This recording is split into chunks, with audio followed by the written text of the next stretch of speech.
Bismillahirrahmanirrahim. Assalamualaikum warahmatullahi wabarakatuh.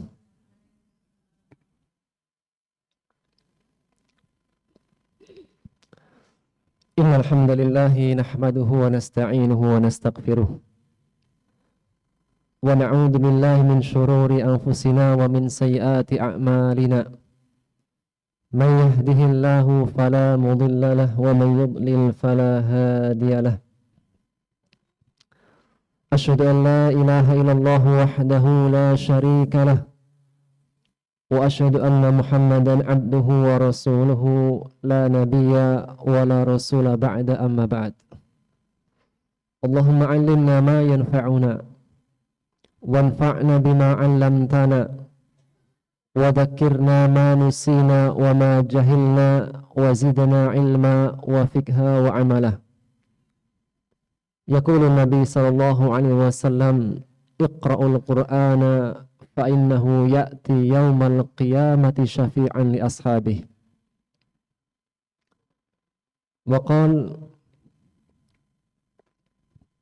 إن القرآن والصيام يشفعان للعبد يوم القيامة فيقول القرآن أي ربي منعته النوم بالليل فشفعني فيه ويقول الصيام أي ربي منعته من الطعام والشراب فشفعني فيه. Alhamdulillah, segala puji bagi Allah yang dengan taufik dan inayahnya Allah memberikan kita kekuatan untuk berlomba-lomba dalam kebaikan, khususnya di bulan suci Ramadan. Insyaallah ta'ala ya, di kesempatan pagi yang insyaallah semoga Allah memberkahi semuanya ya, kita akan ambil materi dengan tema Al-Quran cahaya petunjuk sepanjang zaman. Maka sebagai pembuka dari muqaddimah ya, Al-Quranul Karim adalah salah satu di antara perdagangan perniagaan yang tidak pernah rugi. Ada beberapa perniagaan yang Allah katakan tidak akan pernah rugi. Yang setiap manusia jika dia berdagang, berusaha, ada tidak untung ruginya, Bu? Ada. Naik turunnya? Ada. Di antara ibu-ibu yang dagang ada? Biasanya orang Padang. Orang Padang biasanya pandai dagang katanya. Maka setiap perdagangan ada untung ruginya, ada naik turunnya. Namun perdagangan yang Allah katakan tidak akan rugi, itulah firman-Nya dalam surat Fatir di ayat 29. Allah berfirman, A'udzubillahi minasyaitonir rajim. Innal ladzina yatluna kitaballah wa aqamus shalah wa anfaqu mimma razaqnahum sirran wa alaniyah yarjuna tijaratan lan tabur. Yang artinya, sesungguhnya orang-orang yang mereka membaca tilawah Quran dan mendirikan sholat dan menginfakkan dari apa yang telah kami rizkikan kepada mereka sirra wa alaniyah, baik dengan cara sembunyi-sembunyi, diam-diam atau terang-terangan. Allah mengatakan mereka itulah orang-orang yang yarjuna tijaratan lan tabur, mengharapkan perdagangan perniagaan yang tidak akan rugi. Maka Allah menyebutkan salah satu perdagangan seorang hamba dengan Rabb-nya. Perdagangan seorang hamba dengan Rabb-nya di dunia yang tidak akan ada ruginya adalah membaca Al-Quranul Karim, mempelajari Al-Quranul Karim, menjadi hamba-hamba Allah yang punya waktunya dengan Al-Quran. Dan tentunya berbicara tentang waktu, Sesungguhnya itulah bekal kita dalam kehidupan dunia ini. Kita ini adalah hitungan-hitungan hari. Jika sudah berlalu sebagian daripada hari-hari kita, sesungguhnya telah berkurang jatah umur kita. Maka seorang mukmin yang cerdas adalah ketika dia memiliki waktu, salah satu waktu yang dia gunakan adalah untuk melakukan perdagangan dengan Allah. Itulah membaca Al-Quran. Maka berbicara tentang Al-Quranul Karim, maka yang pertama-tama harus kita tegaskan bersama, apa itu Al-Quran? Al-Quran dinamakan Al-Quran. Dan Al-Quran memiliki beberapa nama. Al-Quran, Al-Kitab, Al-Furqan, dan seterusnya. Maka tidaklah Al-Quran dinamakan Al-Quran karena dia dibaca. Dari kata qara'a yaqra'u Qur'anan. Maka tidaklah dinamakan Al-Quran melainkan dibaca. Dan kalau kita pahami, membaca itu seperti apa, Bu? Dengan apa kita membaca? Dengan lisan, tentunya kan.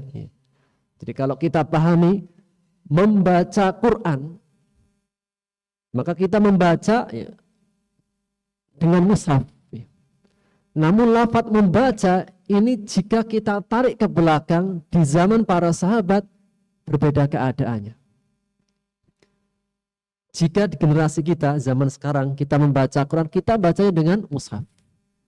Tapi generasi para sahabat jika disebutkan pembaca Quran, maksudnya siapa? Mereka para penghafal Quran.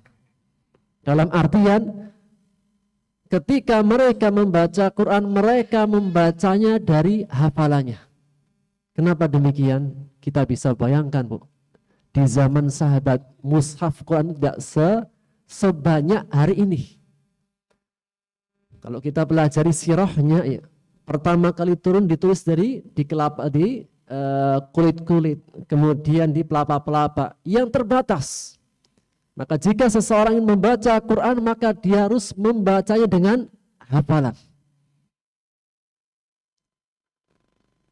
Sehingga tidaklah dinamakan Al-Quran Qur'anan karena dibaca. Dan Al-Quranul Karim adalah kalamullah. Ini poin pertama yang harus kita pahami. Ketika kita menegaskan bahwasanya Al-Quran adalah kalamullah, maka kita harus memiliki keyakinan yang kuat jika ini adalah firman Allah, maka setiap bacaannya adalah ibadah. Bahwasanya ucapan ini di atas ucapan semua makhluk. Ketika kita menyadari bahwasanya Quran adalah kalamullah, maka dia harus di atas segala-gala perkataan. Mungkin kita pernah mendengar ya, bahwasanya ada di antara manusia yang mengatakan Quran itu adalah buatan Muhammad atau makhluk. Jika Quran dikatakan makhluk, maka makhluk bisa dibantah dengan makhluk. Perkataan makhluk itu bisa disandingkan dengan perkataan makhluk yang lainnya.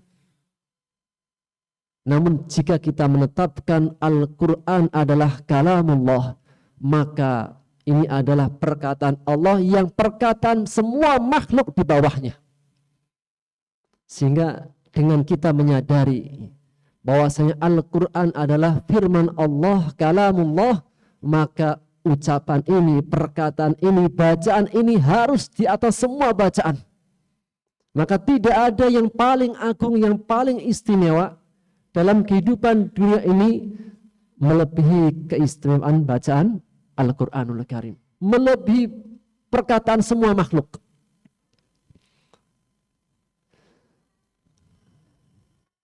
Dan seandainya Nabi atau Rasul yang diutus menyelundupkan sebagian perkataan dalam Quran, Allah langsung ancam. Seandainya Nabi atau Rasul yang diutus menambah di dalam Quran perkataannya sendiri, Allah mengancamnya dengan sangat keras. Itulah firman-Nya dalam surat Al-Haqqah di ayat 38 dan seterusnya. Allah menegaskan, "Fala uqsimu bima tubsirun wa ma la tubsirun." Maka sungguh aku bersumpah dengan apa-apa yang kalian dapat melihatnya dan apa-apa yang kalian tidak dapat melihatnya. Setelah Allah bersumpah, Allah tegaskan dengan jawabul qasam, "Innahu laqaulu rasulin karim." Sesungguhnya Quran adalah perkataan Rasul yang mulia. Wa ma huwa biqauli syair qalilan ma tu'minun. Tidaklah Quran perkataan seorang penyair yang sedikit yang beriman. Wala biqauli kahin, bukan perkataannya dukun. Qalilan ma tadakkarun, sedikit yang mengambil pelajaran. Allah menegaskan Al-Quran adalah tanzilum mir rabbil alamin. Allah turunkan dari Rabb semesta alam. Kemudian Allah memberikan ancaman. Walau taqawwala alaina ba'dul aqawil. Seandainya Muhammad taqawwala, mengada-ngada, menyelundupkan sebagian perkataan atas kami, Allah memberikan ancaman. La akhadna minhu bil yamin, thumma laqata'na minhu al-watin.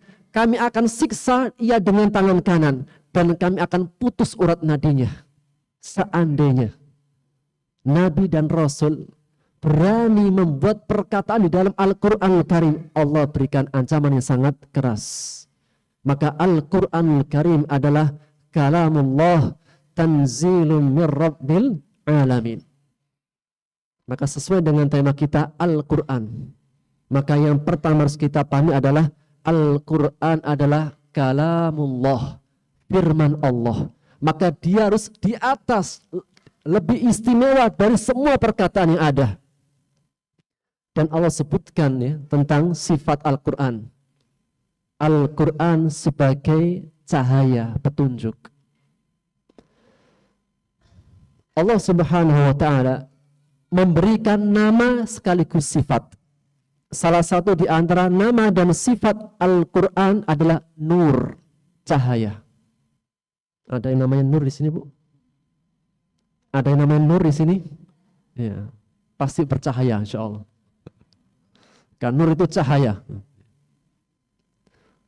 Allah menegaskan dalam firman-Nya surat An-Nisa di ayat 174. Wa anzalna ilaikum nuran, dan kami turunkan kepada kalian nur, cahaya. Maksudnya adalah Al-Quran. Allah memberi nama Al-Quran dengan nur, cahaya. Maka berbicara tentang cahaya, apa yang dimiliki cahaya? Sifat-sifat apakah yang ada pada cahaya? Jika ada cahaya, apa yang kita dapati? Mana yang namanya nur di sini? Insya Allah bercahaya. Nur qamariyah, cahayanya bulan. Maka jika disebut cahaya, sifat yang pertama adalah terang. Dan terang lawannya apa, Bu? Gelap. Jika disebut nur, juga di dalamnya ada kelapangan. Bu, tempat ini lapang atau sempit? Seandainya ibu-ibu lari, bisa enggak? Lari di dalam tempat ini bisa? Baik. Sekarang seandainya kita berada di jam 12 malam, gelap gulita, hujannya pun lebat, semakin bertambah gelap. Kemudian semua jendela-jendelanya diberikan penutupnya sehingga semakin gelap. Kemudian lampunya dimatikan. Kira-kira ibu kalau berjalan atau lari bisa dengan leluasa, cepat atau berhati-hati? Kenapa? Tempatnya lapang, luas. Kenapa harus berhati-hati? Karena gelap. Sebagaimana cahaya memberi makna kelapangan, maka gelap memberikan makna kesempitan. Dan itulah Al-Quranul Karim. Dan jika ada cahaya terang, suasananya lebih tenang atau menyengsarakan? Lebih tenang. Kadang ibu-ibu, kalau hujan tiap hari gimana? Gelap, hujan terus tiap hari gimana? Agak berat. Setelah mendapatkan cahaya langsung apa? Senang dan tenang. Dan itulah sifatnya nur, cahaya. Maka ketika Allah memberi nama Al-Quran dengan cahaya, sifatnya adalah terang, menerangi. Hidup kalau terang itu indah. Dan Allah menegaskan tentang hal itu pada surat An-Nisa yang kita baca tadi. Di ayat 174, Allah menegaskan, Ya ayyuhan nas, wahai manusia, qad ja'akum burhanun min rabbikum, sungguh telah datang kepada kalian bukti kebenaran dari Rabb kalian. Wa anzalna ilaikum nuram mubinah, dan kami telah turunkan kepada kalian cahaya yang terang benderang. Pada cahaya di dalamnya ada kehidupan. Mulai ada kehidupan, pergerakan, aktivitas manusia itu malam apa siang? Siang. Karena sunnah Tuhan seperti itu. Kalau malam Allah jadikan sebagai malam. Malam ngapain, Bu? Istirahat. Siang aktivitas.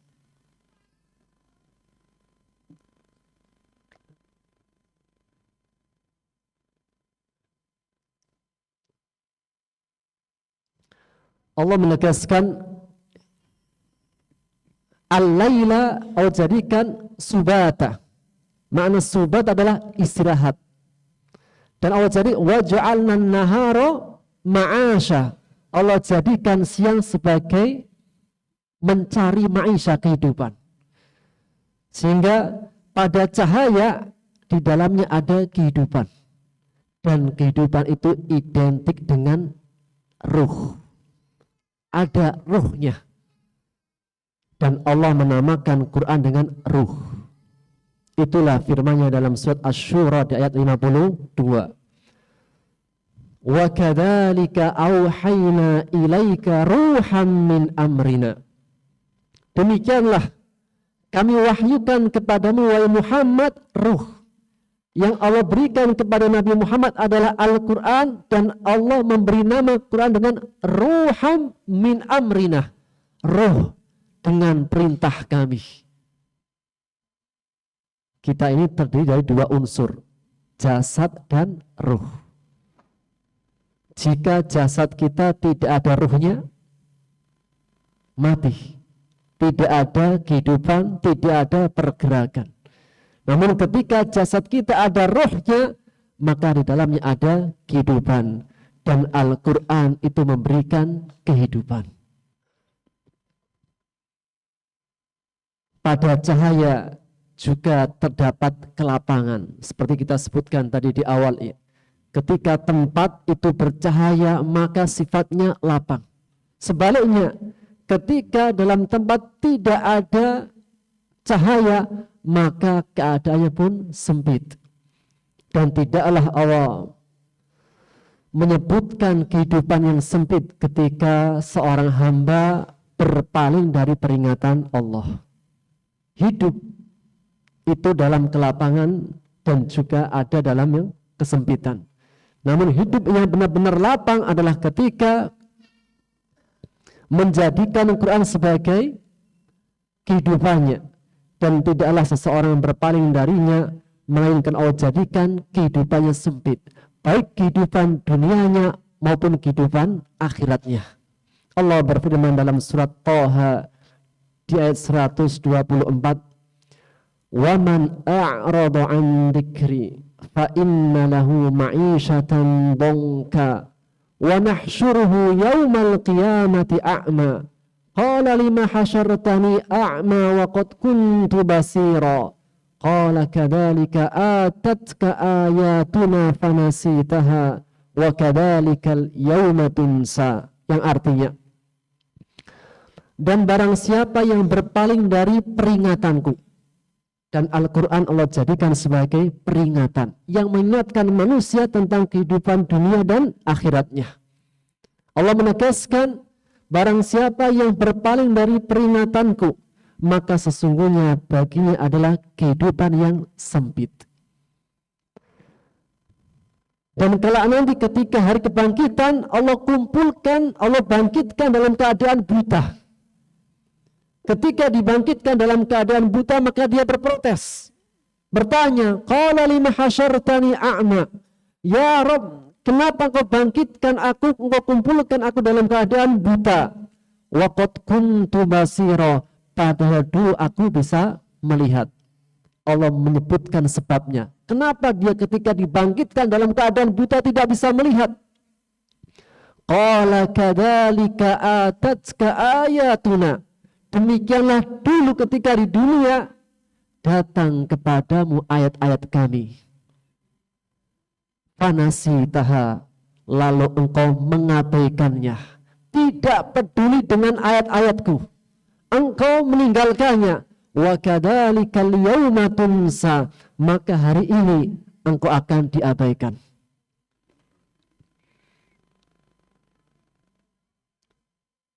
Al-Quran Allah beri nama dan sifat nur. Karena dalam cahaya terdapat sesuatu yang menenangkan. Dan lawan daripada menenangkan adalah kesengsaraan. Allah berfirman dalam surat Thaha di ayat 1 sampai setelahnya. A'udzu billahi minasyaitonir rajim. Bismillahirrahmanirrahim. Thaha ma anzalna 'alaikal qur'ana litashqa. Thaha, tidaklah kami menurunkan kepadamu wahai Muhammad Al-Qur'an litashqa, menjadikanmu sengsara. Dan ini salah satu di antara ayat yang pernah dibacakan kepada Umar ibn Khattab dan dia langsung masuk Islam. Ini salah satu sebab di antara sebab-sebab dari kisah perjalanan Umar bin Khattab, dia masuk Islam ketika dibacakan kepadanya surat Thaha. Dan Allah menegaskan, ma anzalna 'alaikal qur'ana litashqa. Tidaklah kami turunkan kepadamu Al-Qur'an itu menjadikanmu sengsara sedih.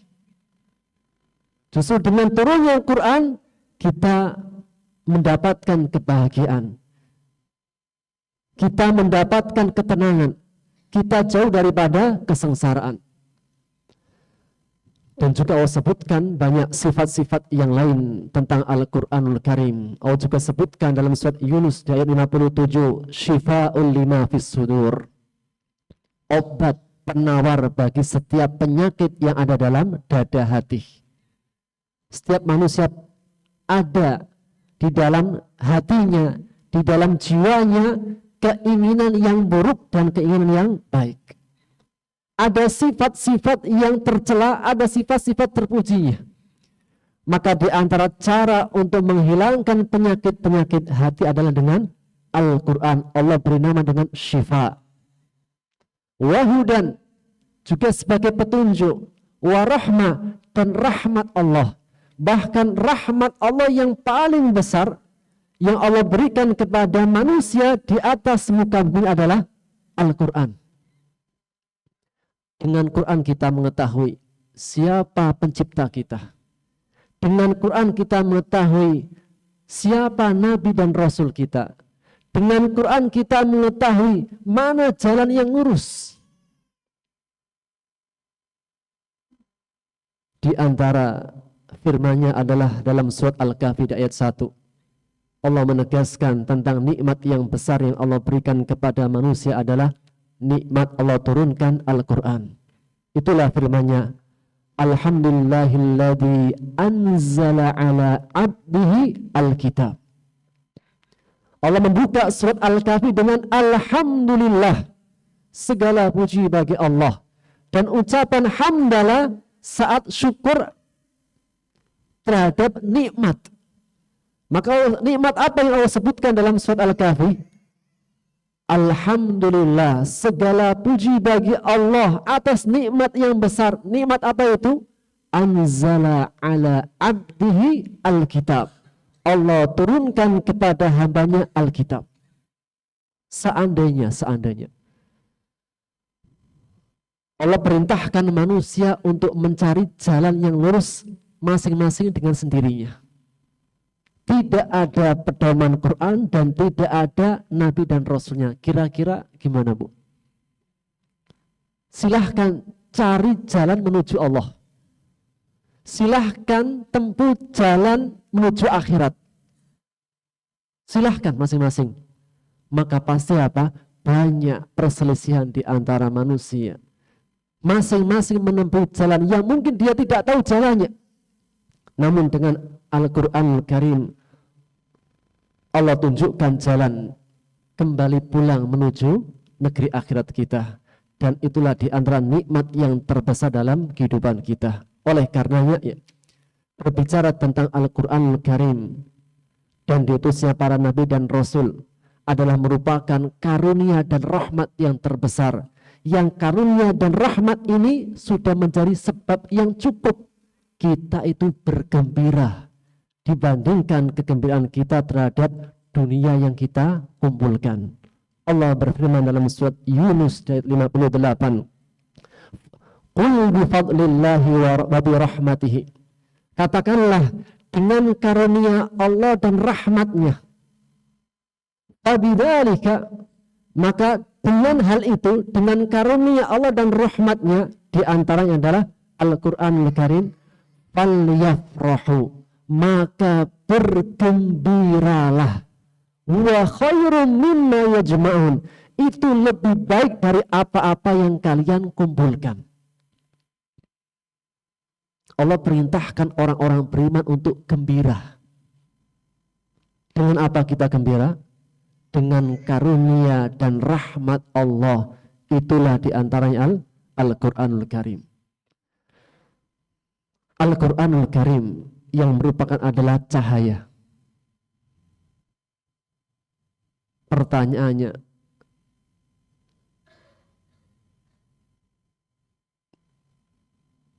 di manakah Allah akan jadikan cahaya itu bersinggah? Bertempat. Allah jadikan cahaya itu bertempat, singgah.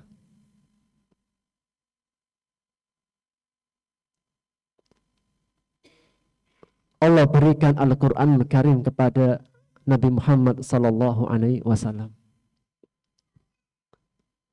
Dan ketika Allah berikan Al-Quran kepada Nabi Muhammad sallallahu alaihi wasallam, ada di antara orang-orang yang di zaman itu memberikan protesnya kepada Allah. Mereka mengatakan, wa qalu laula nuzzila hadzal qur'anu ala rajulin minal qaryataini 'azim. Az-Zukhruf ayat 31. Mereka berkata, kenapa Quran ini tidak diberikan kepada orang pembesar yang ada pada dua negeri, yaitu Mekah dan Taif. Nabi Muhammad SAW bukan raja. Maka mereka memberikan protesnya, kenapa Quran tidak diturunkan kepada rajulun azim, laki-laki yang pembesar. Seperti Al-Walid ibn al-Mughirah atau pembesar-pembesar yang lainnya.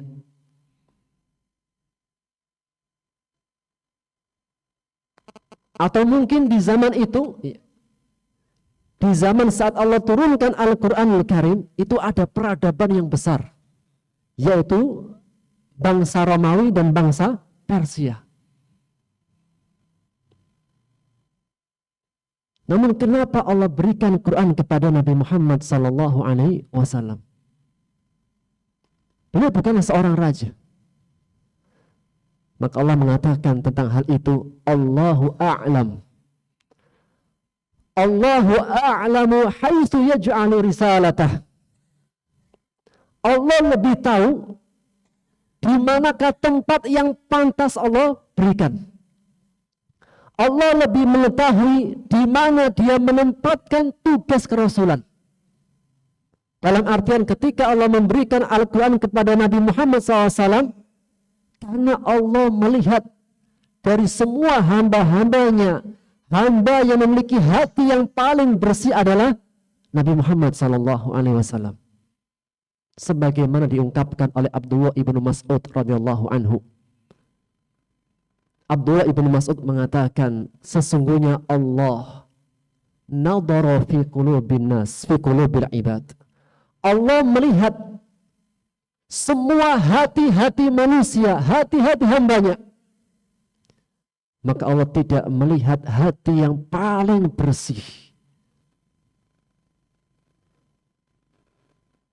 Hati yang paling bersih melebihi bersih dan sucinya hati Nabi Muhammad sallallahu alaihi wasallam. Kemudian Allah melihat dari semua hati-hati manusia, hati-hati hambanya, Allah tidak melihat hati yang paling bersih setelah Nabi Muhammad SAW, hatinya para sahabat. Sehingga Allah menjadikan mereka adalah generasi manusia yang menemani nabinya. Kemudian Allah jadikan setelahnya dan setelahnya, kan Allah melihat mereka adalah orang yang paling bersih hatinya. Sehingga Allah jadikan Al-Quran Al-Karim bersemayam di hati orang-orang beriman. Maka beliau mengatakan, "Fama ra'ahul mu'minuna hasanan, fahuwa indallahi hasan." Tidaklah ada suatu perkara yang dilihat oleh orang-orang beriman itu baik, maka itu akan baik di sisi Allah. Dan tidaklah ada sesuatu yang tidak baik di mata orang beriman yang bersih hatinya, melainkan itu tidak baik di sisi Allah.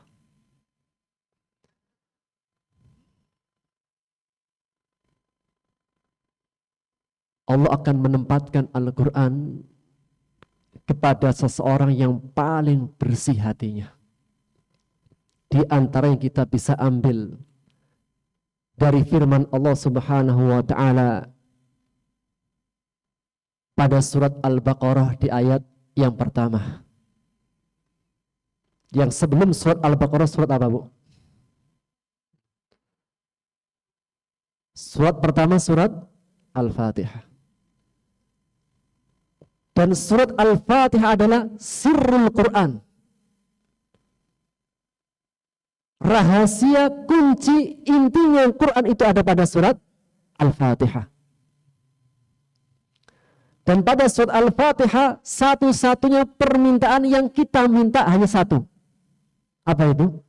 Ihdinas siratal mustaqim. Tunjukkanlah kami jalan yang lurus. Dan yang cukup menariknya kalau kita belajar bahasa Arab, lafadz hadayah biasanya menggunakan lafadz setelahnya ilah. Ihdi ilah.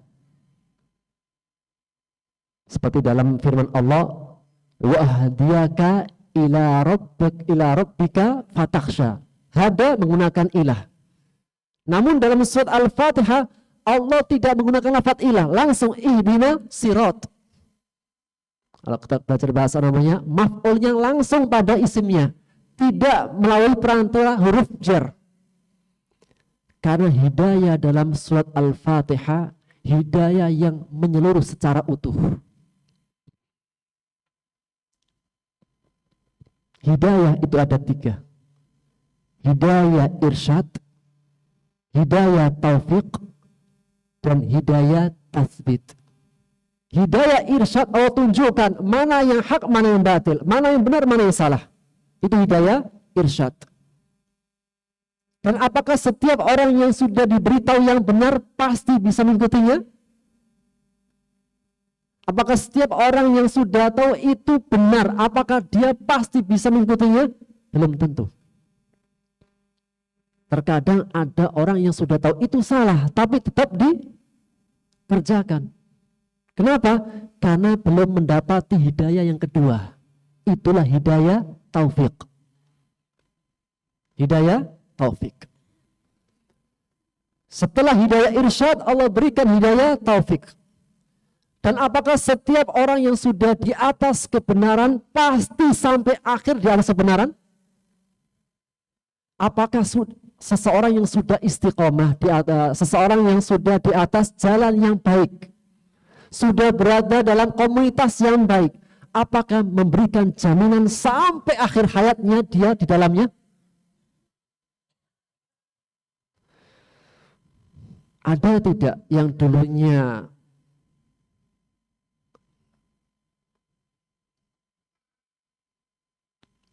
mengaji kemudian sekarang beda arah? Dari pesantren kemudian ke tempat yang lain? Nggak ada. Ada juga sebaliknya. Ustadz mantan preman. Ada kebalikannya.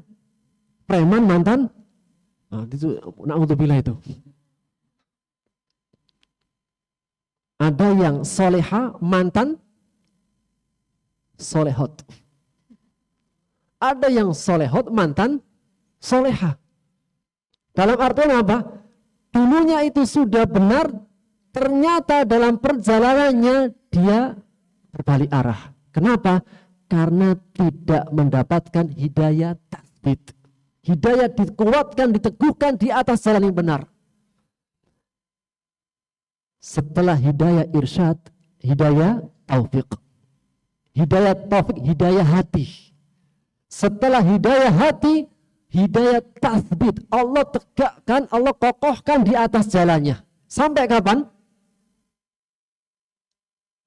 Sampai kita kembali pulang menghadap Allah. Karena ingat,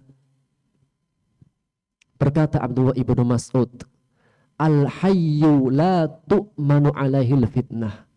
Siapapun yang masih hidup di dunia ini, selama roh dan nyawa masih di kandung badan, tidak ada yang aman dari fitnah. Masing-masing dari kita yang masih hidup saat ini sedang berjuang dengan ujiannya masing-masing. Selama masih hidup tidak ada yang aman dari fitnah. Sampai dia kembali pulang. Sehingga dia membutuhkan apa? Hidayah tasbit. Dan ketiga hidayah ini itu ada pada surat Al-Fatihah. Ihdinas siratal mustaqim. Lantas kita bertanya, di mana hidayah itu kita dapati? Setelah kita minta hidayah irsyad, setelah kita minta hidayah taufik, setelah kita minta hidayah tasbit, di mana letak hidayah itu? Setelah surat Al-Fatihah surat apa? Setelah surat Al-Fatihah surat apa? Surat Al-Baqarah ayat 1. Alif Lam Mim. Ayat 2. Dalikal kitab. Itulah jawabannya. Ketika kita bertanya, ketika kita memohon kepada Allah, ya Allah tunjukkanlah kami jalan yang lurus. Maka kita bertanya, di mana letaknya hidayah itu? Ada di mana hidayah itu berada? Allah berfirman surat setelahnya langsung Alif Lam Mim. Dalikal kitab. Petunjuk itu ada di dalikal kitab, di kitab itu. Allah sebutkan sifatnya la raiba fi, tidak ada keraguan sedikit pun.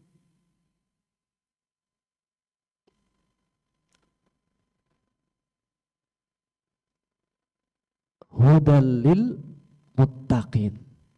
Perhatikan ayatnya, Bu. Hudal lil muttaqin. Petunjuk. Petunjuk itu ada pada kitab. Dan Allah kaitkan petunjuk itu lil muttaqin, untuk orang-orang yang bertakwa. Dalam artian, semakin bertakwa hati seorang hamba, dialah yang berhak mendapatkan cahaya dari Allah. Semakin dia bertakwa, semakin Al-Quran itu bisa mempengaruhi jiwanya. Al-Quranul Karim tidak sebatas hanya bacaan lisan. Namun dia punya pengaruh yang luar biasa. Sahabat Umar bin Khattab. Umar bin Khattab dulunya itu orangnya bengis, keras. Tapi sejak mendengarkan Quran hatinya langsung luluh. Dan tidak hanya sebatas di bangsa manusia saja. Bahkan jin ada atau enggak ada, Bu? Jin ada apa enggak ada?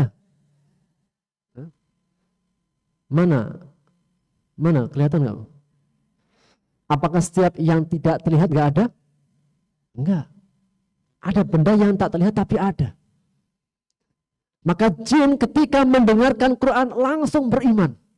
Itulah surat Al-Jin ayat pertama. Allah berfirman, Bismillahirrahmanirrahim. Qul uhiya ilayya annahu istama'a nafarun minal jin faqalu inna sami'na Qur'anan ajaba. Allah berfirman, katakanlah wahai Muhammad, telah diwahyukan kepadaku. Nabi Muhammad gak bisa melihat jin. Tapi Allah mengatakan, Nabi Muhammad diberi wahyu, dikasih tahu. Wahai Muhammad, nafarun minal jin. Ada sekelompok bangsa jin ketika mendengarkan Quran. Mereka langsung berkata, inna sami'na Qur'anan ajaba. Kami mendengarkan bacaan yang amazing. Bangsa jin dengar Quran, paham maksudnya Quran, langsung mengatakan Qur'anan ajaban. Bacaan yang menakjubkan. Di antara sebab menakjubkannya, yahdi ila rusydi, memberikan petunjuk yang lurus. Tidak hanya sebatas pada bangsa jin. Bahkan makhluk yang tidak bernyawa, menurut kita, seandainya Allah turunkan kepadanya Quran, pasti apa? Tak ketakutan, tersentuh hatinya. Lau anzalna hadal Qur'an ala jabal la ra'aitahu khashi'an mutasaddian min khasyatillah. Kalau Allah turunkan kepada gunung Quran, dia pasti apa? Khasyan, tunduk, takut pecah karena takut kepada Allah. Demikian juga orang beriman, jika dibacakan ayat-ayatnya, zadathum imana, bertambah keimanannya. Wajilat qulubum, hatinya itu bergetar. Tuh, pernah gak, Bu, dulu masa-masa muda? Masa muda suka sama seseorang, pernah? Jangan dijawab, nggak usah dijawab. Yang sudah. Kemudian apa? Orang yang kita cintai itu memanggil kita, gimana rasa di hati? Orang yang kita cintai, yang kita sukai memanggil kita, gimana hati? Berdebar-debar. Ini pengalaman yang sudah berlalu. Kalau sekarang gimana, Bu? Kalau sekarang dipanggil orang yang dulu yang bikin berdebar-debar, sekarang bikin apa? Keselin, Bang. Panggil saja. Enggak.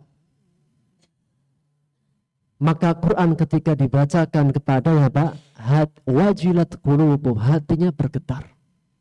Menjadi pertanyaannya, sudahkah kita sudah sampai level itu?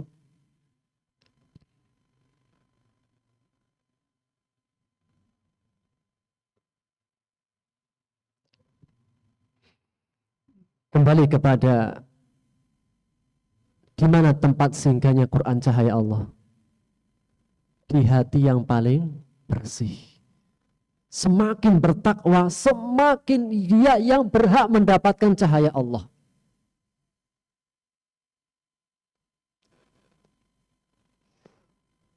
Allah berfirman dalam surat Al-Waqi'ah di ayat 79. Yang bunyi ayatnya adalah la yamassuhu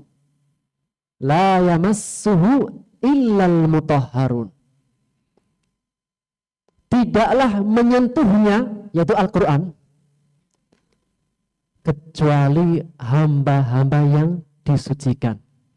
Dan di antara perkara fikih, Dapat ikhtilaf para ulama ya. Bahwasanya apakah ketika kita menyentuh Quran itu harus keadaan bersuci berwudu. Ala kulli hal, Allah menyebutkan la yamassuhu illal mutahharun. Tidaklah menyentuhnya Quran kecuali yang disucikan. Hamba-hamba yang disucikan, malaikat. Dan berbicara tentang ayat ini berkata para ulama, fa idza kana waraquhu la yamassuhu illal mutahharun. Jika kertasnya Quran tidak boleh disentuh kecuali orang-orang yang bersih, yang sudah bersuci. Makanya Pak, seseorang yang dia dalam keadaan junub, maka tidak boleh menyentuh mushaf. Kenapa? Karena belum suci. Maka sebagaimana kertasnya Quran tidak boleh disentuh kecuali dalam keadaan suci. Fama'anihi la yahtadi biha ilal qulubut tahirah. Maka maknanya Quran tidak akan diberikan kecuali kepada hati-hati yang suci.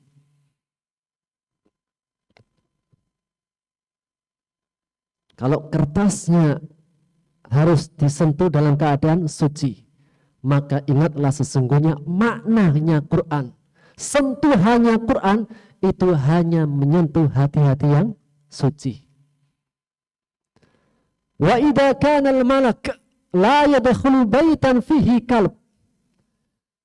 Demikian juga jika malaikat tidak akan masuk ke dalam rumah yang ada anjingnya. Ini salah satu sebab malaikat tidak masuk rumah karena di rumahnya ada anjing. Ini malaikat siapa? Malaikat siapa yang gak masuk? Malaikat rahmat. Tapi kalau malaikat maut tetap masuk. Jangankan mencabut pemilik rumahnya, bahkan anjingnya pun sekaligus dicabut bisa. Sehingga maksud malaikat tidak akan masuk rumah yang ada anjingnya, malaikat rahmat. Karena mungkin gak ada kaum muslimin yang di dalamnya pelihara anjing. Ada. Dan yang pelihara anjing tanpa sebab yang dibenarkan, maka setiap hari pahalanya hilang 1 qirot.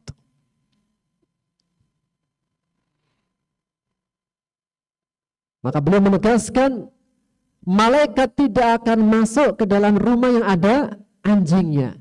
Demikian juga makna sentuhan Quran yang dicintai oleh malaikat yang suci tidak akan masuk ke dalam hati yang di dalamnya ada akhlak-akhlak anjing tercela.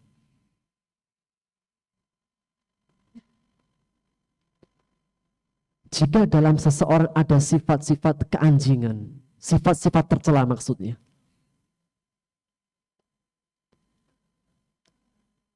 maka Pak, sentuhan Quran tidak akan masuk di dalamnya.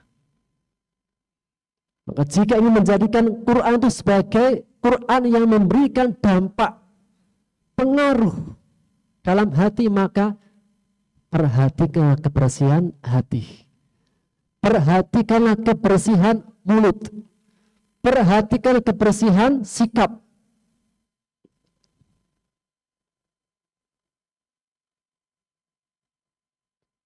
Maka sifat-sifat yang tercela, sifat-sifat setan pun tidak akan bisa membawanya. Dan Allah menegaskan tentang hal itu, bahwasanya Quran itu tidak akan mungkin dibawa oleh setan. Dan jika disebut setan itu sifat. Apakah setiap jin apakah pasti setan? Belum tentu. Karena ada jin yang baik, ada jin yang setan. Maka jika disebut syaitan, pasti adalah sifat yang buruk. Maka Allah menegaskan dalam surat Syu'ara ayat 210. Surat Asy-Syu'ara ayat 210. Wa ma tanazzalat bi syayatin wa ma yanbaghi lahum wa ma yastati'un. Allah menegaskan yang artinya, dan Al-Quran tidaklah mungkin dibawa oleh setan-setan. Al-Quran itu tidak akan mungkin, tidaklah dibawa turun oleh setan. Siapa yang membawa Al-Quran turun dari langit kepada Nabi Muhammad SAW, dari Lauhil Mahfud ke Baitul Izzah, kemudian kepada Nabi Muhammad SAW, siapa membawanya? Malaikat yang disucikan, itulah malaikat Jibril. Yang membawanya adalah malaikat yang suci, dan semua malaikat adalah kesucian. Maka Allah mengatakan, wa ma tanazzalat bihi syayatin, gak mungkin dibawa oleh setan. Gak mungkin Al-Quran ketika turun itu dibawakan oleh setan. Wa ma yanbaghi lahum, dan tidak pantas. Wa ma yastati'un, dan Allah katakan mereka pun tidak akan sanggup. Innahum anisam ila ma'zulun. Allah katakan sesungguhnya mereka itu akan dijauhkan dari mendengarkannya.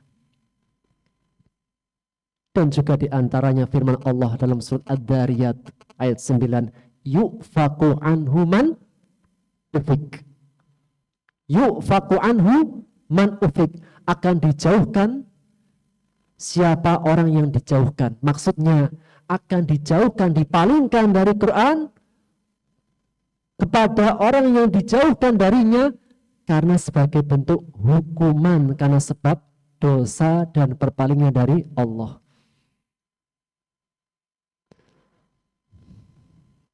Al-Quranul Karim Allah turunkan di mana, Bu? Al-Quranul Karim Allah turunkan di mana? Al-Quranul Karim Allah turunkan kepada Nabi Muhammad sallallahu alaihi wasallam. Pertama kalinya di mana? Ada di mana Gua Hira? Di Mekah. Dan pertama kali turunnya kapan?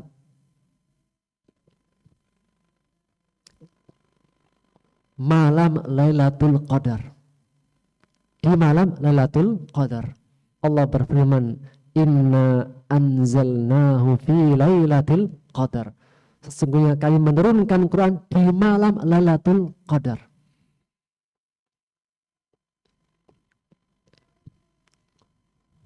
Allah menurunkan kepada Nabi Muhammad SAW sehingga menjadi Nabi dan Rasul yang paling istimewa. Allah turunkan di kota Mekah sehingga Allah muliakan negeri Mekah, dan Allah sifati dengan Al-Baladul Amin, negeri yang aman, itu Mekah. Dan Allah jadikan malamnya malam terbaik, malam Lailatul Qadar, karena keberkahan Al-Quran. Dan yang menjadi pertanyaan,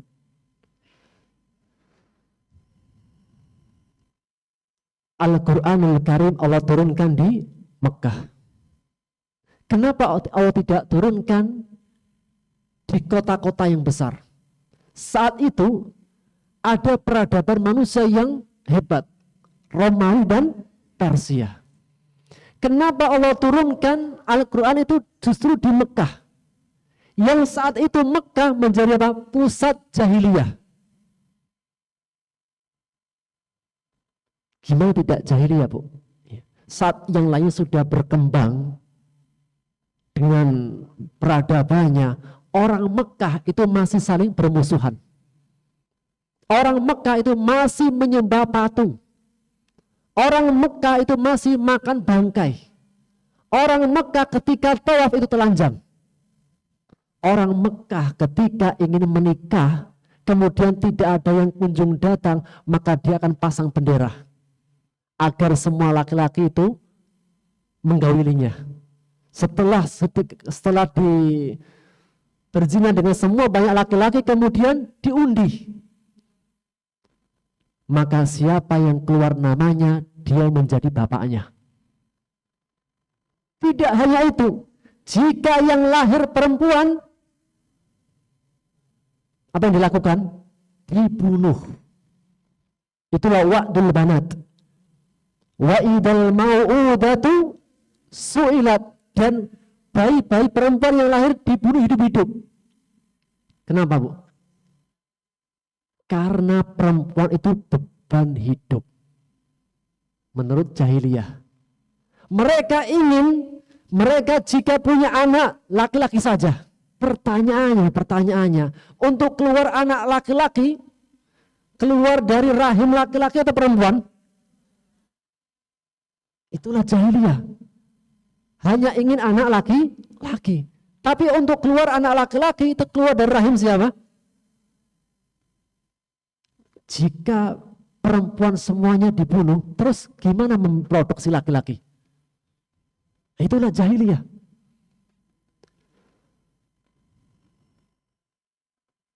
Kenapa Allah turunkan di Mekah? Mekah menjadi pusat jahiliyah. Kenapa enggak Allah turunkan di bangsa Romawi dan Persia?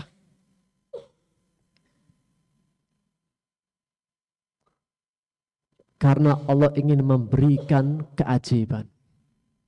Seandainya Allah turunkan di Romawi atau Persia, sudah punya peradaban, sudah hebat, sudah maju. Sehingga ketika Quran turun kepada mereka tidak terlalu istimewa, tidak terlalu mencolok perbedaannya. Namun ketika turun di Mekah, yang orang Mekah itu orang Arab, orang Badui, orang-orang Arab yang Allah mengatakan asyaddu kufra wa nifaq. Orang Arab itu terkadang lebih kafir, lebih munafik, lebih jahat, lebih keras kepala.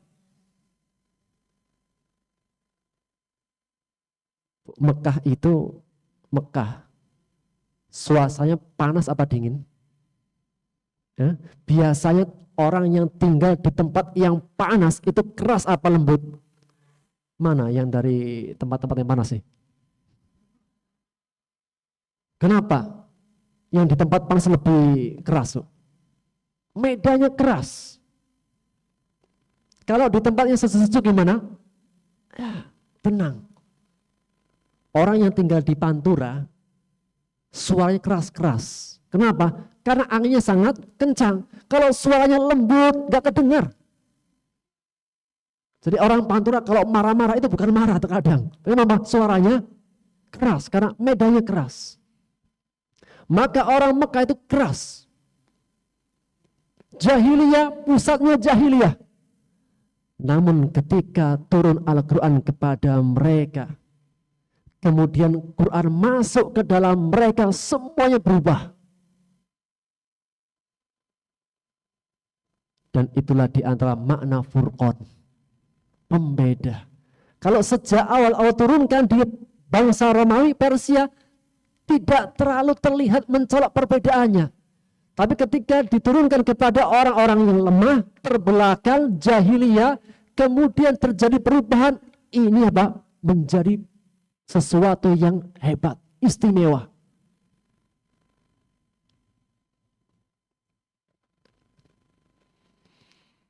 Seperti apa, Bu? Al-Quran ketika sudah membentuk pribadi para sahabat. Kita bisa ambil, ya. Tentunya kisahnya banyak. Cuma kita ambil salah satu di antaranya.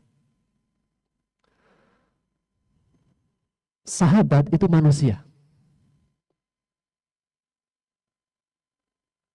Orang Mekah karakternya keras. Mereka juga saling berantem di antara mereka. Namun ketika mereka sudah masuk Islam, kemudian mereka ditarbiyah, diberikan pedoman dengan Quran, lihatlah keadaannya. Kita bisa ambil ceritanya, kisah apa? Kisahnya Bilal bin Rabah dengan sahabat Abu Dar. Abu Dar dan Bilal suatu ketika pernah terjadi cekcok, adu mulut. Bu, orang muslim mungkin gak berantem, orang muslim mungkin gak gesekan. Mau dijawab kok gak enak gitu. Sesama muslimah mungkin gak saling gesekan? Mungkin. Jangankan beda orang, suami istri saja terkadang terkadang bisa gesekan. Maka Abu Dzar itu pernah gesekan dengan Bilal. Ketika terjadi cekcok antara mereka berdua, tiba-tiba keluar dari mulutnya Abu Dzar, "Ya ibna Sauda." Bilal, wahai anaknya orang hitam. Hitam, Bilal bin Rabah itu hitam apa putih? Dia orang budak yang dimerdekakan. Dia orang Habasyah, Ethiopia. Hitam. Sehingga jika Bilal itu anaknya orang hitam, salah atau benar? Benar. Tapi apa? Itu menjadikan hatinya Bilal tersinggung. Kenapa saya dipanggil apa? Anaknya orang hitam. Iya memang hitam, tapi apa? Ya gak gitu sekali kali. Maka hatinya Bilal pun terluka.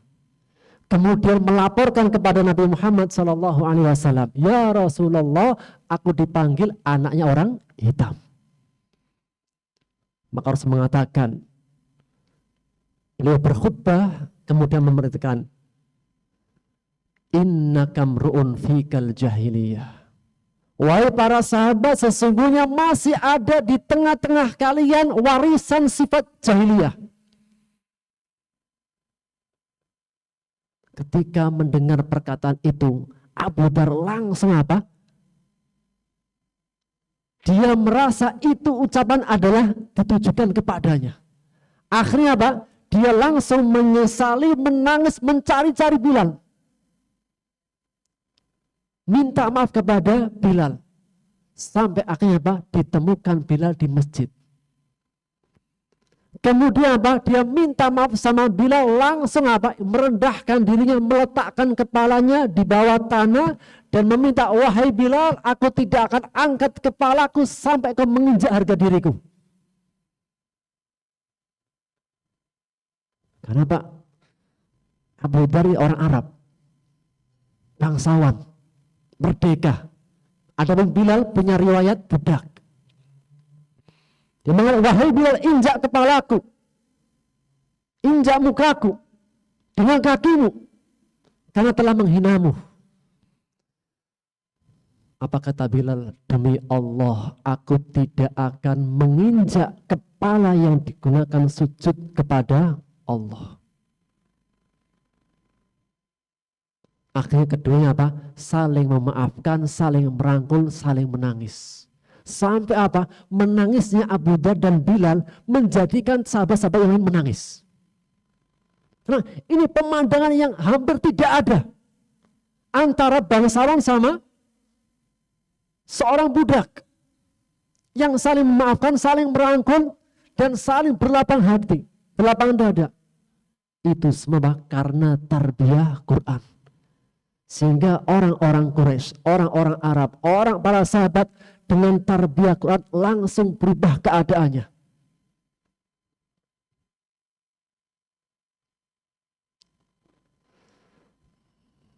Dan itulah Al-Quran. Al-Quranul Karim tidak akan ada yang bisa merubahnya. Seandainya Quran itu ingin dirubah satu huruf saja atau satu harokat saja, tidak ada yang bisa merubahnya. Quran itu sangat luar biasa.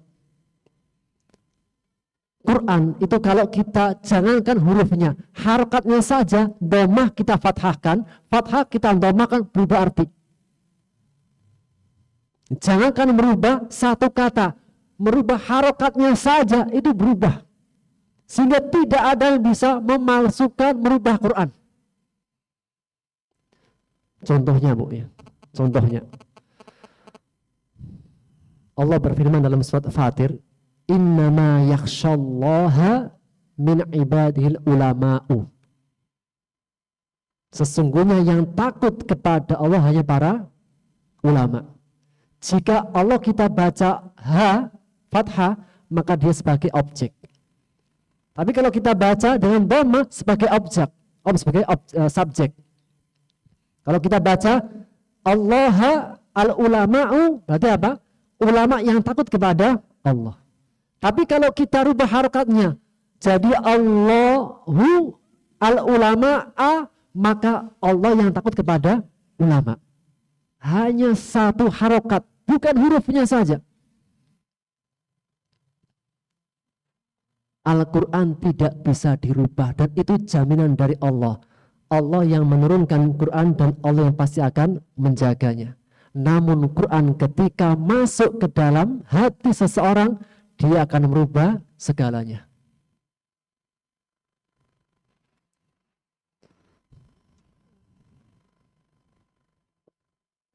Di antara metode Quran ada namanya metode Darbul Masal, membuat perumpamaan.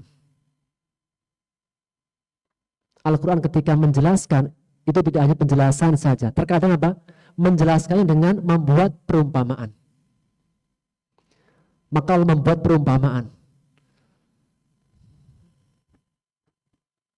Membuat perumpamaan pada sesuatu yang diberi Quran, diberikan wahyu, dengan sesuatu yang tidak diberikan bimbingan wahyu. Allah berikan dua perumpamaan. Yang pertama apa? Kehidupan lebah dan kehidupan lalat. Lebah dan lalat, kedua-duanya adalah satu jenis hewan. Namun lebah dan lalat kehidupannya sama atau beda? Beda. Kenapa berbeda? Karena bimbingan wahyu Quran. Karena bimbingan wahyu dari Allah. Lebah, Allah berikan wahyu. Allah berikan bimbingan. Adapun lalat, Allah tidak berikan bimbingan. Hidup silahkan hidup.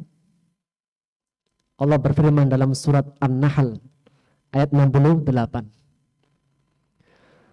Wa auha rabbuka ilan nahli, dan Rabbmu telah mewahyukan kepada lebah. Jadi Allah memberikan wahyu. Wahai lebah,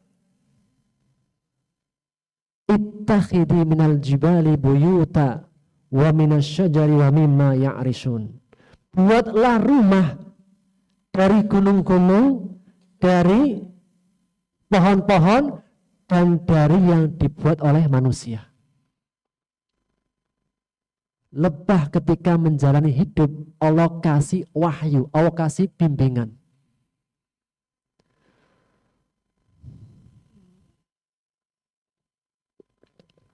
Dan lebah ya, dan orang mukmin, orang beriman yang menjadikan Quran sebagai pedomannya,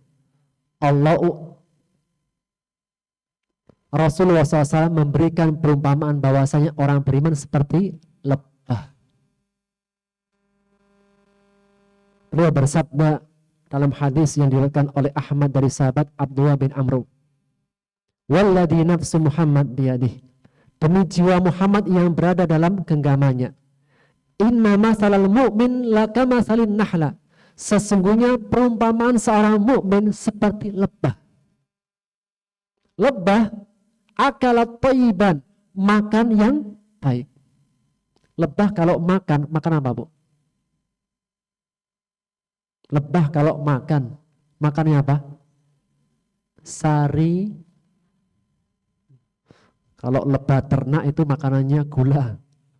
Lebah liar yuk. Sari, bunga. Makanannya apa? Ya, bunga. Maksudnya apa? Di dalam pada bunga-bunga. Dan ketika lebah itu mengeluarkan sesuatu dari perutnya, apa yang dikeluarkan? Wadu'at thayyiban, mengeluarkan yang baik, mengkonsumsi yang baik, mengeluarkan yang baik.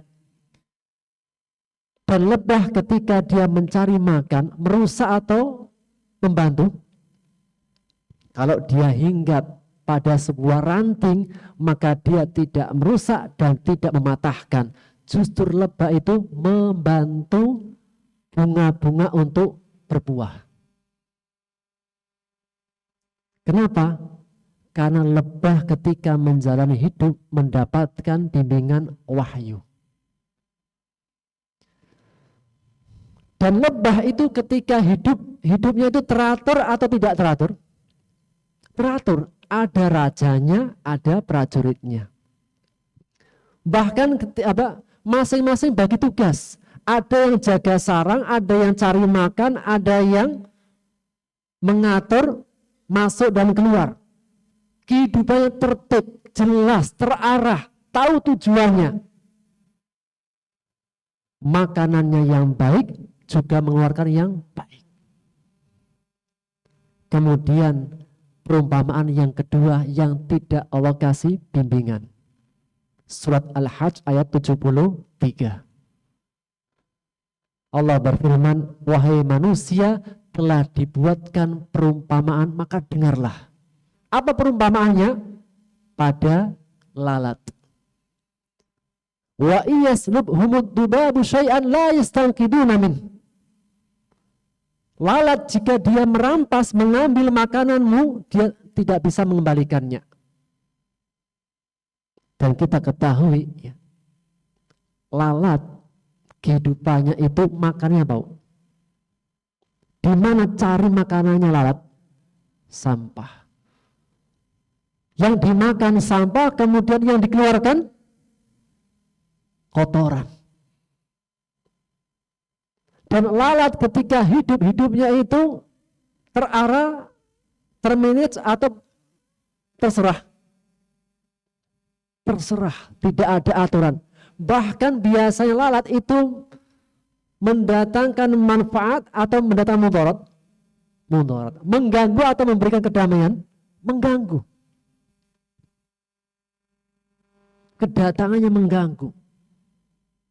Kemudian dia saling merampas, saling merampok di antaranya. Perhatikanlah dua perumpamaan. Lebah ketika mendapatkan bimbingan wahyu, lihatlah kehidupannya. Makanannya yang baik, mengeluarkan yang baik, terarah, termanage, tahu tujuannya dan jelas. Adapun lalat kehidupannya tidak jelas. Makanannya yang buruk-buruk, suka mengganggu, mengeluarkan yang buruk. Karena lalat ketika hidup tidak di atas bimbingan wahyu Allah. Dan menyadarkan lalat bahwasanya madu lebih manis daripada sampah, susah apa sulit? Bisa menyadarkan lalat bahwasanya madu lebih manis daripada sampah? Susah. Kalau sudah ditutup hatinya, diberi nasihat pun tidak akan diterima. Summum bukmun umyun, tuli mata bisu, tidak bisa dibuka. Adapun orang mukmin ketika mendapatkan bimbingan Quran, berubah keadaan kehidupannya. Sama-sama manusia tapi akan berbeda. Itu semua karena apa? Karena Al-Quran. Sehingga Al-Quran memberikan bimbingan, petunjuk, cahaya dalam kehidupan seorang hamba. Oleh karenanya, ketika kita ingin menjadi ahli Quran, maka tidak sebatas hanya pada lisan saja. Dari lisan kita hadirkan ke dalam hati. Dari hati kita hadirkan dalam kehidupan sehari-hari. Agar benar-benar Al-Quran menjadi apa? Pedoman dalam kehidupan kita. Langkah awalnya iqra, bacalah. Setelah membaca, memahami sebagaimana para sahabat. Para sahabat ketika baca Quran hanya 10 ayat. Dibaca, dipahami, kemudian dihadirkan dalam kehidupan. Baru lanjut 10 ayat berikutnya.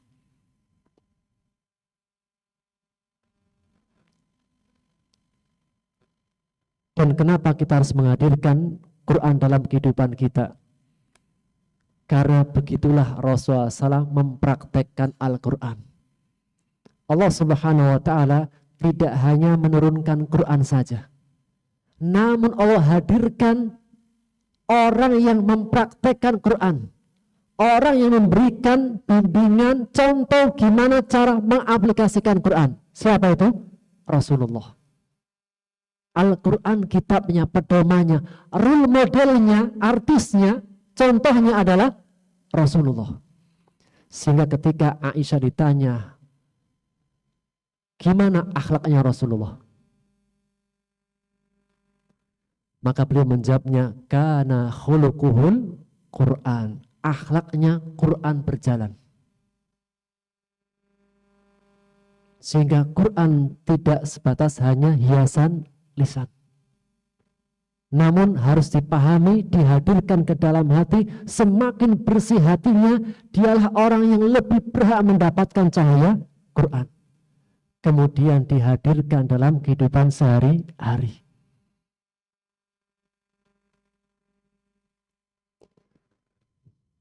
Berkata para ulama,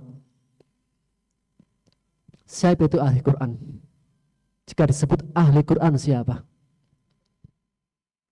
Karena sesungguhnya Allah Subhanahu wa taala punya keluarga dan orang-orang istimewa. Innalillahi ahluhu wa khasatuh. Sesungguhnya Allah itu punya keluarga di bumi dan orang istimewanya. Siapakah mereka? Ahli Quran. Dan berkata para ulama, ahlul Quran humul alimuna bihi. Mereka adalah orang-orang yang alim, mengetahui tentangnya. Al-amiluna bima fihi. Yang mereka juga menghadirkan, mengamalkan, mengaplikasi ke dalam kehidupannya. Wa illam yahfaduhu an dhahril ghaib. Meskipun belum menghafalnya.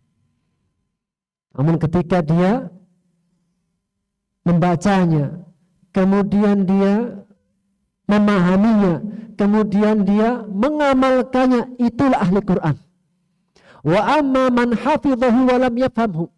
Adapun orang yang menghafalnya saja dan tidak paham, walam ya'mal bih, bahkan lebih daripada itu, dia justru tidak mengamalkan isi Quran. Alaysa min ahlihi, dia bukan termasuk daripada ahli Quran. Wa in aqama hurufahu iqamatas sahmi, meskipun dia menegakkan huruf-hurufnya sebagaimana tegak dan lesat lancarnya anak panah dalam melesat. Meskipun apa? Dia membacanya dengan huruf yang sempurna, sifat makhrajnya, tapi dia tidak memahami dan mengamalkannya, justru bahkan menyelisihinya, bukan termasuk ahli Quran.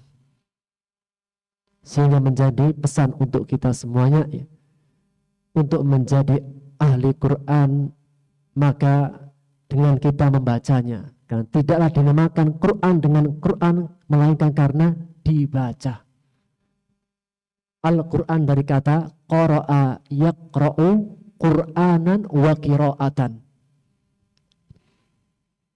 Dan setelah kita membacanya, dan tentunya keutamaan tersendiri ketika kita membaca dengan benar.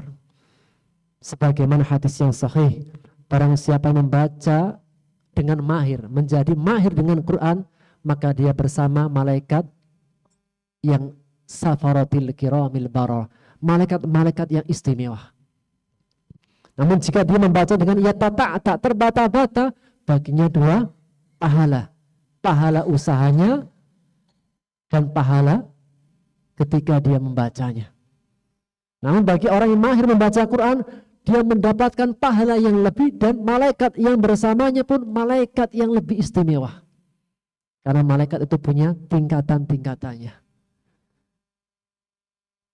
Dan setelah dia membacanya, dipahami, diresapi, ditadaburi, dan tidak mungkin Al-Quran itu akan singgah dan membersamai kecuali bagi orang-orang yang punya ikatan yang lama dan panjang dengan Quran. Kalau kita punya teman teman itu akan menceritakan rahasianya, itu biasanya teman yang hanya baru kenal saja atau teman yang sudah lama? Kita punya teman sampai cerita tentang rahasianya. Dan dia bilang, tak kasih tahu rahasia ya, tapi jangan ngasih tahu yang lain. Itu biasanya teman yang baru kenal atau teman yang sudah lama? Kenapa dia memberitahukan rahasianya? Karena sudah lama, sudah tahu, sudah dekat dengannya, sudah percaya. Dan kepercayaan itu tidak bisa dibangun dengan waktu yang sangat cepat dan singkat. Demikian juga dengan Al-Quran. Dia tidak akan memberikan mutiaranya, memberikan maknanya, memberikan rahasianya kepada orang yang hanya belajar kemarin kemudian selesai. Namun Quran akan memberikan rahasianya, mutiaranya, maknanya, rohnya kepada orang yang dia itu punya ikatan yang lama dengan Quran. Demikian yang bisa kita ambil faedahnya. Semoga kita menjadi ahli Quran. Allah jadikan hati kita hati yang bertakwa agar Al-Quran semakin hadir dalam kehidupan kita. Wallahu ta'ala bisawab. Mungkin ini yang bisa kita ambil faedahnya dari kajian kita. Mungkin sebelum saya tutup dari panitia, ada yang disampaikan. Amin ya rabbal alamin. Ustadz, ada kesempatan untuk bertanya Ustadz ya? Insyaallah. Pada ibu-ibu yang mau bertanya dipersilahkan.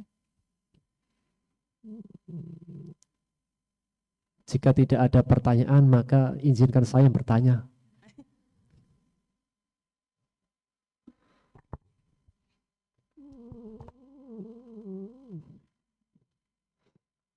Jika tidak ada yang bertanya maka saya bertanya.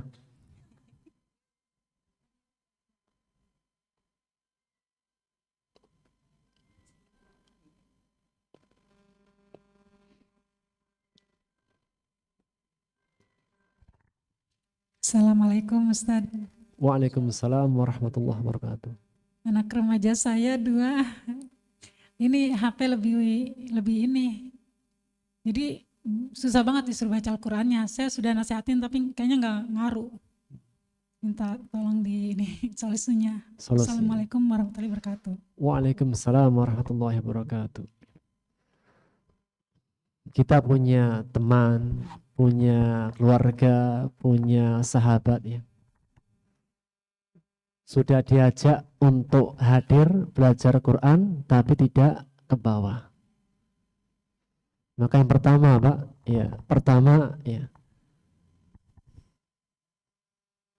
di antara bentuk kasih sayang kita kepada orang yang kita cintai adalah kita itu mengajak dalam kebaikan. Dan orang yang mengajak dalam kebaikan, jika yang diajak menjalankannya, baginya pahala seperti yang mengerjakannya. Man dalla ala khairin falahu ajru kafa'ilihi. Barang siapa yang menunjukkan pada kebaikan seseorang, maka dia mendapatkan pahala kebaikan itu seperti orang yang menjalankannya tanpa berkurang dari pahala darinya. Namun apakah setiap ajakan pasti akan dipenuhi? Tidak. Karena tadi manusia itu bertingkat-tingkat dalam hidayahnya. Ada yang masih jauh dari hidayah, masih di luar. Sudah tahu itu kebaikan tapi belum terbawa. Masih dalam tahapan hidayah irsyad. Itu pun apa? Belum tersentuh. Sudah mendapatkan hidayah irsyad tapi belum masuk hidayah taufik. Maka sikap kita adalah apa? Jangan pernah berputus asa. Dan justru jangan meninggalkan. Jangan menjadi temannya setan. Kalau kita biarkan semakin jauh. Kalau kita tinggalkan semakin hilang. Jika memang dia adalah teman yang kita cintai, kita berusaha dengan cara kita. Gimana cara mengambil hati orang? Gimana cara mengambil hati orang? Ibu punya suami kan? Punya suami? Punya suami kan? Dulu gimana cara ngambil hatinya itu? Ya, masing-masing itu dengan caranya. Apakah kasih hadiah, apakah kasih apa? Yang penting apa? Dipancing. Jika sudah diajak, kemudian dikasih hadiah, dikasih apa sebab-sebabnya tidak tersentuh, terakhir apa? Doa. Terakhir doa. Siapa yang punya hati? Siapa yang bisa mengendalikan hati? Allah. Dalam hadis yang sahih, hadis dari Aisyah, beliau bertanya kepada Rasulullah SAW, ya Rasulullah, kenapa engkau sering sekali berdoa, ya muqallibal qulub, wahai maha yang membolak-balikkan hati, tsabbit qalbi ala dinik, teguhkanlah hatiku di atas agamamu. Apa kata Rasulullah? Wahai Aisyah, sesungguhnya hati seorang hamba itu di antara jari jemari Allah, yang Allah membolak-balikkan apa yang dikehendaki. Fas'alullah tasbit, maka mintalah diteguhkan. Maka salah satu cara untuk meneguhkan hati, menghadirkan hidayah taufik dengan doa. Dan doa kita terhadap orang yang kita cintai adalah bukti cinta dalam diam. Cinta itu terkadang perlu diungkapkan, terkadang itu tidak harus diungkapkan. Gimana cara mencintai tanpa diungkapkan? Mendoakan orang-orang yang kita cintai. Sehingga jika ajakan demi ajakan, sudah dikasih hadiah pun tidak tertarik, doakan. Doakan. Setelahnya kembalikan kepada Allah Subhanahu wa Ta'ala. Wallahu ta'ala bisawab. Ibu-ibu ada yang mau bertanya lagi? Assalamualaikum warahmatullahi wabarakatuh. Waalaikumsalam warahmatullahi wabarakatuh. Ustadz, ini agak keluar sedikit dari Tema. topik ya. Iya. Ini mengenai membacakan Al-Quran, bukan membacakan Al-Qurannya ya. Kalau saya ke makam ibu saya, terus saya membacakan Yasin, terus Al-Mulk, terus tahlil gitu tuh sebenarnya diperbolehkan nggak di makam yang gitu tuh?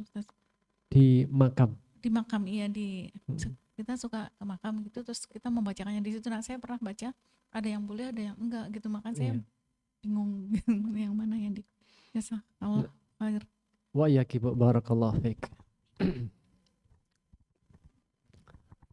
Pertama ya, membaca Quran di antara perkara ibadah yang mungkin saja ketika kita membaca Quran kepada orang tua kita yang sudah meninggal ya.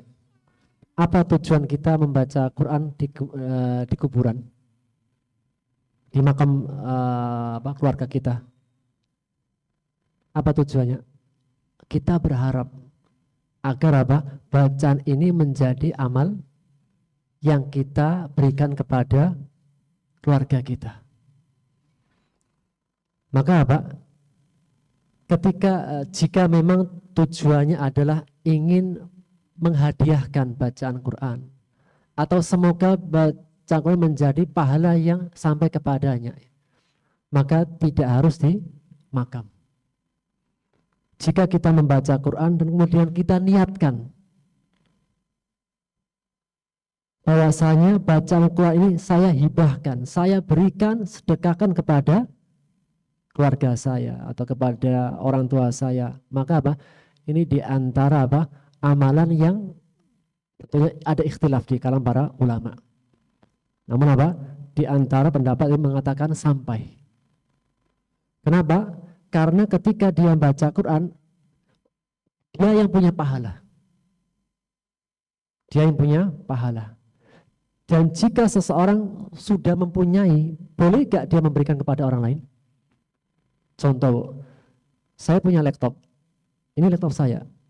Boleh gak laptop saya ini saya memberikan kepada teman saya? Kenapa boleh?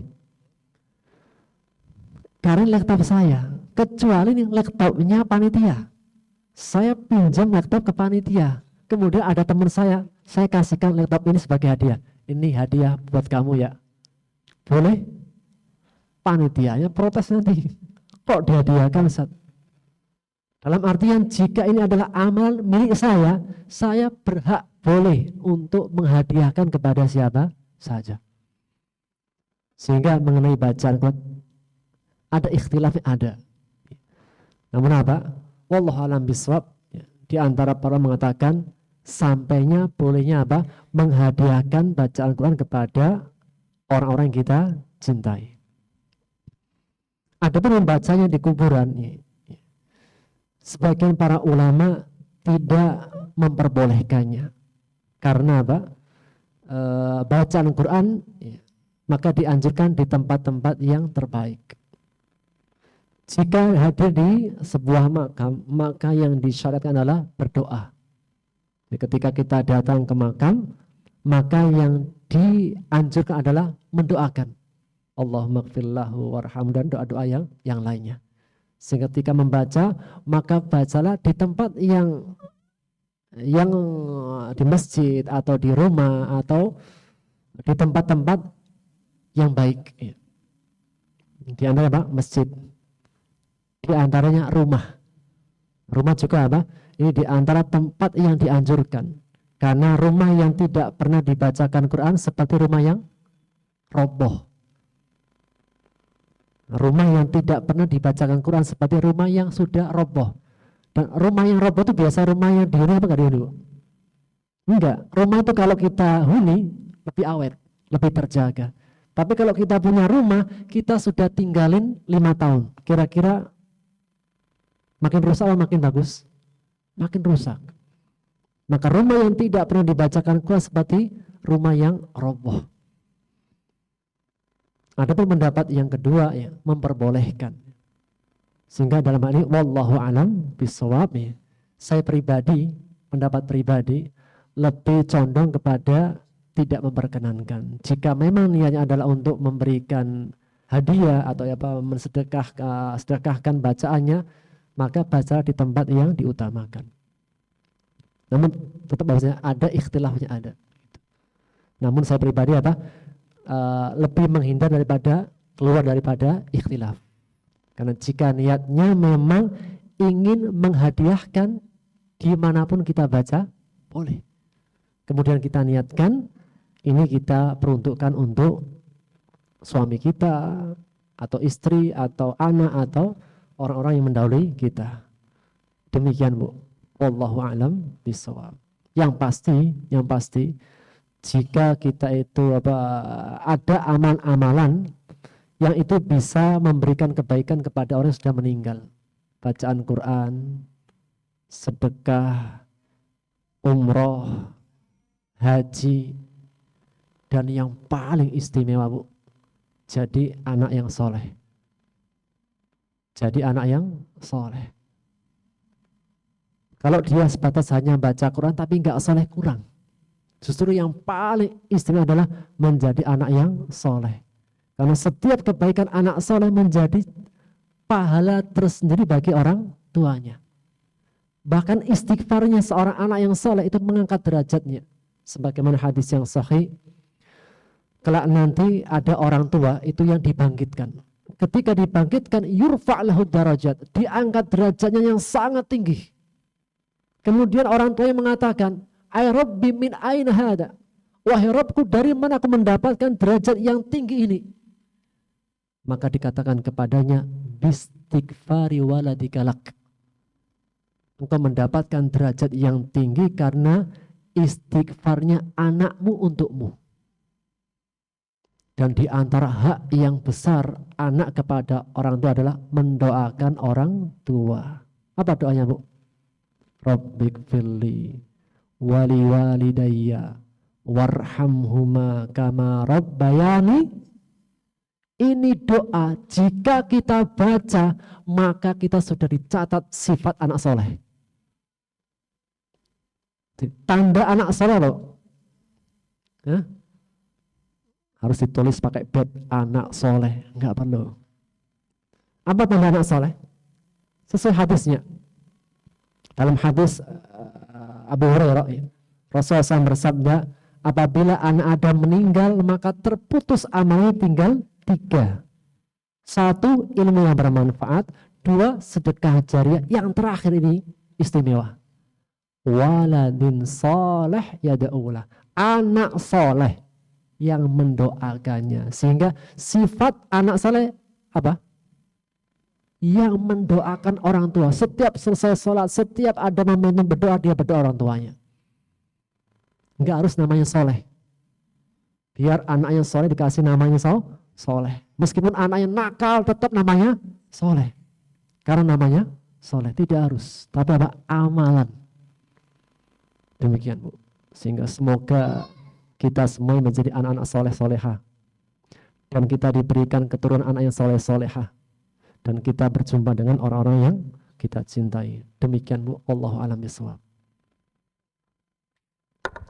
Assalamualaikum warahmatullahi wabarakatuh. Waalaikumsalam warahmatullahi wabarakatuh. Ahlan, Ibu.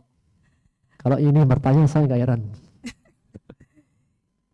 Kita itu kan udah berusaha untuk membaca Al-Quran secara tartil dan yang sebaik-baiknya. Dan tentunya kita kan harus berusaha untuk mengetahui apa artinya supaya kita bisa memahami apa isi Al-Quran itu. Karena ada beberapa isi Al-Quran yang masih mungkin beberapa manusia atau orang yang tidak sreg.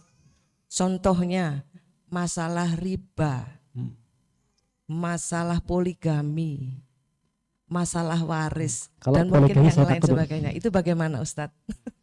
Terima kasih. Ya. Assalamualaikum warahmatullahi wabarakatuh. Waalaikumsalam warahmatullahi wabarakatuh. Pertama, Al-Quran adalah pedoman kita. Sehingga kita ini punya PR, tugas. Apa itu? Memahami Al-Quranul Karim. Setelah kita pahami, kita berusaha untuk mengamalkannya. Sejauh mana? Sejauh yang kita mampu. Fattaqullaha mastata'tum. Bertakwalah kalian kepada Allah semampu kalian. Ada dua hal, Bu. Dalam Quran itu kan ada perintah, ada larangan. Kalau dalam larangan selesai. Selesaikan. Yang belum selesai berusaha untuk menyelesaikan segera mungkin. Contoh apa ya? Memakai hijab. Dia muslimah, tapi belum bisa memakai hijab, tapi sudah belajar Quran, bahkan sudah levelnya tahfidz. Tapi apa? Dia harus segera menutup, ini larangan.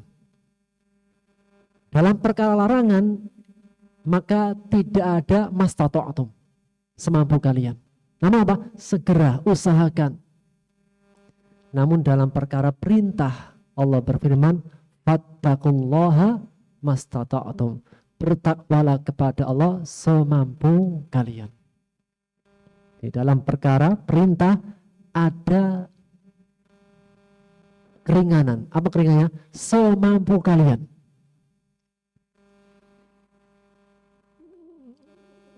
Kalau Ramadan puasa, ya. Bagi yang nggak mampu, misalnya apa? Ibu hamil, boleh nggak puasa? Boleh karena nggak mampu. Setelah selesai hamil apa? Diqodho. Ternyata apa? Belum diqodho, hamil lagi. Maka apa? Yang tahun kemarin fidyah. Yang tahun esok kan sudah selesai qodho. Ternyata mau diqodho, isi lagi. Ya mungkin saja ini. Tahun berikutnya ngisi, tahun berikutnya menyusui, tahun berikutnya isi lagi. Maka apa? Karena tidak mampu mengqodho juga fidyah. Tidak mampu lagi, cukup fidyah. Dalam perkara perintah, Allah tegaskan semampu kalian. Dan juga Pak, tadi bahwasanya Al-Quran adalah pedoman kita. Dan siapakah yang lebih tahu dengan kebaikan hidup kita? Allah. Yang menciptakan dia lebih tahu. Sehingga menjadi tugas kita bersama ya. Setelah kita membacanya, kita berusaha untuk memahami isinya.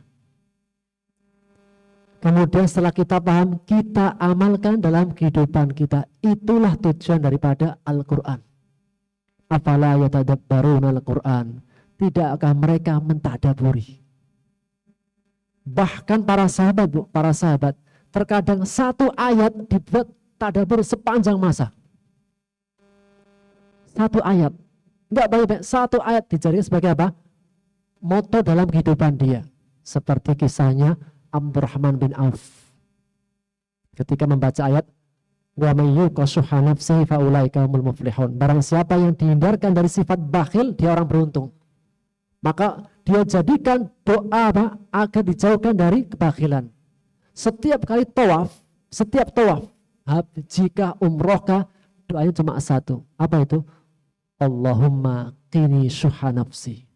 Ya Allah, jauhkan aku dari sifat bakhil. Abdurrahman bin Auf, sahabat yang mulia, sahabat yang dijamin masuk surga di antara 10 yang mendapat jaminan, sahabat yang terkaya, sahabat kalau infak sedekah gak tanggung-tanggung. Ketika dia mendapati ayat yang paling dia cintai, dia istimewakan, senantiasa dijadikan wirid dalam kehidupannya. Allahumma qini syuhha nafsi. Allahumma qini syuhha nafsi. Ya Allah, jauhkan aku dari sifat bakhil.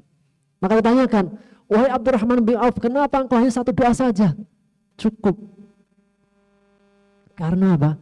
Allah mengatakan, wa may yuqa syuhha nafsihi fa ulaika humul muflihun.